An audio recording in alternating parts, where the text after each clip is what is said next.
they'll do it. Okay. We're good. Number 7. Yep. Do a mole-mole problem given a balanced equation. Well, we kind of just talked about that. If we said you have 10 moles of potassium chlorate, how many moles of oxygen gas could you get out?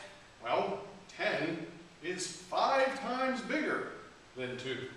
So we must have 5 times more than 3, which of course is 15? 15. Yeah, 15. Okay, so it's just a proportion. Yes.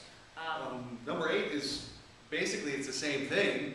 On the test, I'm sure we'll give them a different chemical formula, or I mean, equation. balanced chemical equation, but we could do it here because there are several different mole-to-mole relationships in here. Right. If 9 moles of oxygen had been produced, then how many moles of potassium chloride must also have been produced in this reaction? Well, 9 is 3 times bigger than 3, and so we just multiply that by 3.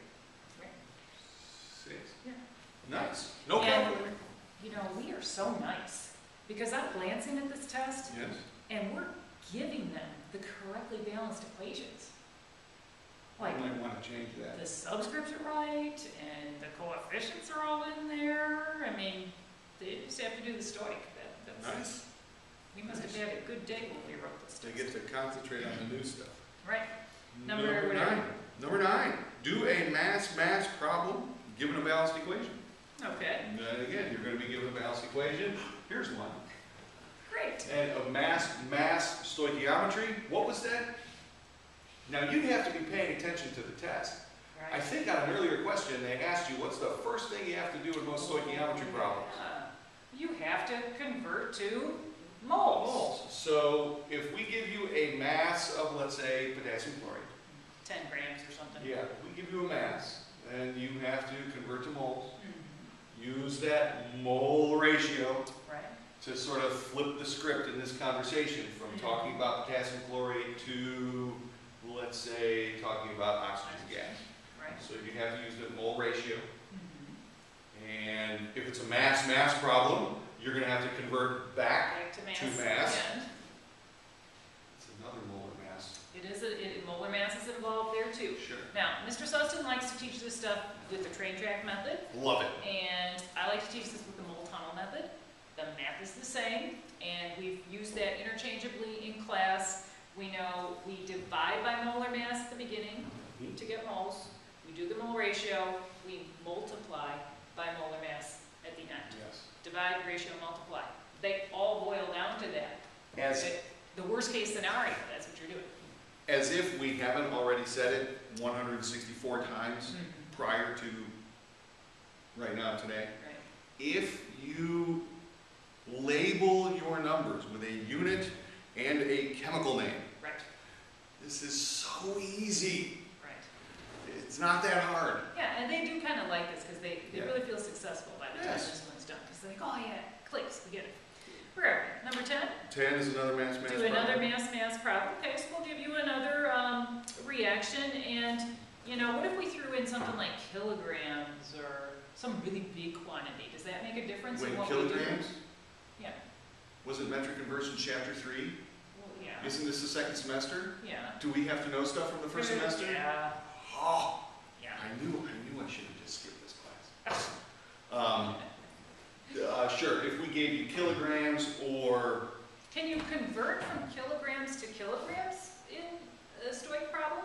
Can you do that with train tracks or the mole tunnel? Sure, you just move your decimal point Units around. we cancel. Yeah, the units end up So canceling out. what if your molar mass though is in grams? Just move your decimal point around. Right. And it's going to cancel out on the other side Yeah. anyway, so it really doesn't matter. Yes. Number 12? No. 11.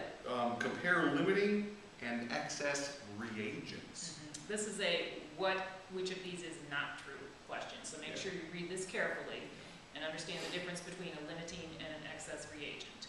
And a limiting reagent does what? It runs out first. It's the one that you don't have Right. as much of. As much of.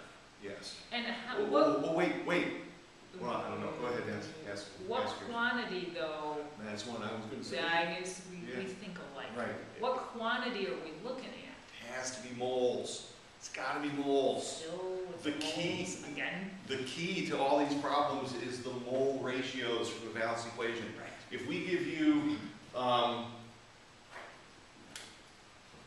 this oldie but a goodie, if we gave you this one, Yes. yeah. Yeah, two waters. Yeah, and we said, 5 grams and 7 grams.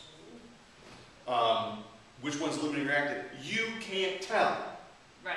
from this information. Yeah, don't just pick the littler number. Yeah, that would be might not be right, probably not, Yes. because hydrogen and oxygen don't have the same mass in the first place. So Right. you have to convert them to moles and see what the proportion is with the data given, and compare that to the balanced equation. To that 2-to-1 mole ratio. Okay, in fact, a clue for limiting reactant problems is if you're given two masses, and then we always want to relate by moles.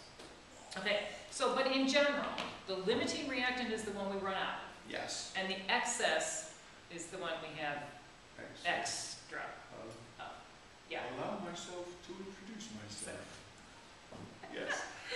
Number 12. Number 12. Determine the maximum amount of product formed when given the mass of reactants available. This is a limiting reactant problem.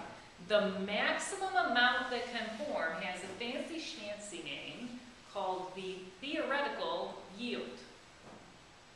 Nerdy. The theoretical yield. Theoretical yield, and when we do a mass-mass problem, that's what we're finding. We're finding what quantity we would get if we kept track of all the atoms and we got 100% out of Yeah. the reaction. The you know, theoretical basically. yield doesn't have much to do with actually being in the lab.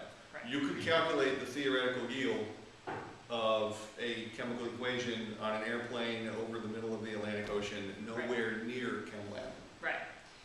And so this, like our example with the water synthesis, if you have two masses given, you need to convert them to moles, see what matches the ratio.